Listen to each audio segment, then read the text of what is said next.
Hello, assalamu alaikum guys. I'm Abidin here.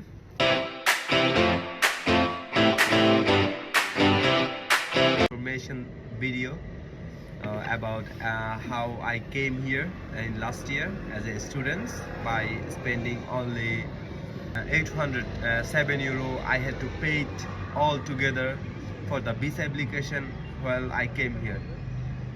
আর আজকে আমি মোটামুটি বেশি ইংলিশ বলতেছি। দ্য মেন রিজন হচ্ছে আমি চিটংয়ের বাসায় অনেক বেশি কথা বলছি আমার একদম ছোটবেলা থেকে। তারপর হচ্ছে আমার লিটারালি অর্ধেকেরও বেশি লাইফ আমি স্পেন্ড করছি। লেটস সে আমার 17 বছর বা 18 বছর বয়স পর্যন্ত আমি ছিলাম বাঁশখালী চিটাগং বাংলাদেশে, বাঁশখালী নামক এক গ্রামে। সো যার কারণে আমার চলিত ভাষাটা ওভাবে ইউজ করা হতো না লাইফে, তো যার কারণে আমার খুব বিশ্রী বলা যায় এই চিরং এই চলিত ভাষার অ্যাকসেন্ট বা প্রনাউন্সিয়েশনগুলা। আশা করতেছি আপনারা সবাই আমার অ্যাকসেন্টের ভুলগুলা মাফ করবেন। 21 সালের দিকে শুরুর দিকে বলবো যে no, I need to study abroad, so I get to prepare myself. I took my IELTS exam. I did my IELTS from IDP, and I took my IELTS course from IDP as well. লালকান বাজার চিটাগং বাংলাদেশ। আমি আরেকটা story বলি এখানের মধ্যে ছোট করে। আমি America যাওয়ার জন্য 3বার ট্রাই করছি টোটাল বাংলাদেশ থেকে। প্রথম 3বারই রিফিউজড হয়েছে। আমার ভালো লাকের জন্যই বলবো, আমি যা কিছু হয় আল্লাহ ভালোর জন্যই করে। আমার রিজেকশনের পর থেকে আমি এটা রিয়েলাইজ করতে আসছি। সো যখন আমি 3rd টাইম রিফিউজ হয়েছি, আমার বড় ভাই ছিল নেদারল্যান্ডসে, ওনার নাম আবু তয়ব। ওনার একটা ইমিগ্রেশন বিজনেস আছে, মাহির ইমিগ্রেশন। উনি নেদারল্যান্ডসে বা ইউরোপের বিভিন্ন দেশে সবচাইতে কম টাকায় কিভাবে স্টুডেন্টরা ইউরোপ আসতে পারবে ওটা নিয়ে কাজ করে যাচ্ছে। আমি ওনার সাপোর্টার হিসেবে এই নেদারল্যান্ডসে আসার পর থেকে আছি ওনার সাথে। সো আমি 3rd টাইম ইউএস থেকে রিফিউজড হওয়ার পর আমি নেদারল্যান্ডসে একটা ইউনিভার্সিটিতে অ্যাপ্লাই করি ফিজিওথেরাপি কোর্সের জন্য। আগেই বলে রাখি, আমি কিন্তু যখন চুজ করতেছিলাম সাবজেক্ট, জাস্ট আমি নেদারল্যান্ডসে আসার জন্য ওই সাবজেক্টটা স্পেসিফিক্যালি চুজ করছি, কারণ ওই ইউনিভার্সিটিতে অত কম টাকায় আসা ছাড়া আর কোনো অপশনই আমার হাতে ছিল না। সো আমি অ্যাপ্লাই করলাম, তারা আমার জন্য একটা ইন্টারভিউ অ্যাপয়েন্টমেন্ট দিল 14 তারিখ, দুপুর 3টা 30-এর দিকে ছিল। গত বছরের 2023 সালের মের 14 তারিখ দুপুর 3টা 30-এর দিকে আমার একটা ইন্টারভিউ ছিল অ্যাপ্লাই করার পরে।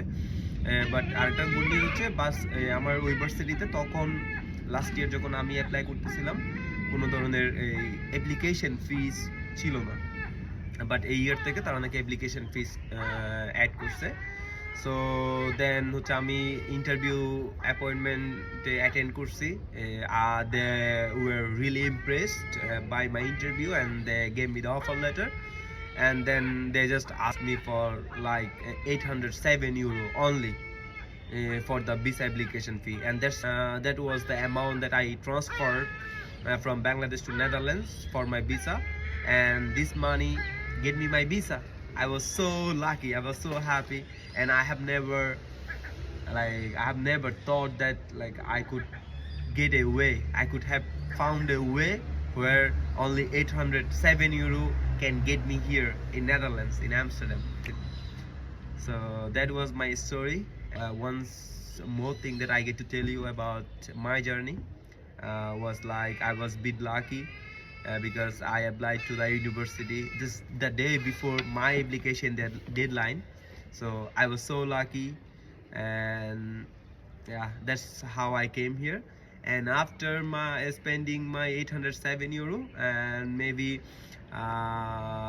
I had to spend a few thousands money to make a bank statement. It was easy. I took a help from my like known bro, so-called bro, who works for a bank in Bangladesh. So he helped me to get the bank statement, even though I deposited some money, and rest I took the money from a bank as a help, like as a how do you call it, like as a loan. And then I had to pay a certain amount of money for the duration that they put that amount of money on my account. So that's how I make the bank statement. and yeah, like let's say spend including my house rent, my flight, my shoppings, my everything. Maybe I had spent around around Bangladeshi টাকায় 3 থেকে 4 লাখ টাকা মতো। এটাই হচ্ছে আমি total pay করছি নেদারল্যান্ডসে আসার জন্য, 3 থেকে 4 লাখ টাকা। আর ভিসা করানোর জন্য আমার লাগছিল 807 ইউরো মাত্র, 807 ইউরো। আমি অতটাই বেশি লাকি ছিলাম যে 807 ইউরো বাংলাদেশি টাকায় 1,10,000 টাকা অ্যারাউন্ড আমাকে ইউরোপ নিয়ে আসছে। আমি অবশ্যই অনেক বেশি লাকি পারসন। এটাই আজকে আমি অ্যামস্টারডামের কিংকার স্ট্রিট থেকে আপনাদের সাথে আমার নেদারল্যান্ডসের কিভাবে 807 ইউরো দিয়ে ভিসা করে আসলাম। অন্যান্য স্টুডেন্টদের যেখানে 30 থেকে 35 লাখ টাকার অ্যারাউন্ড লাগে, বা এই ইউরোর কথা যদি বলি মোটামুটি 25 থেকে 26 হাজার ইউরো বা more or less than that to come here in Netherlands as a student. But I was very lucky. I skipped the matrix and I spent 807 euro. I'm here in Netherlands.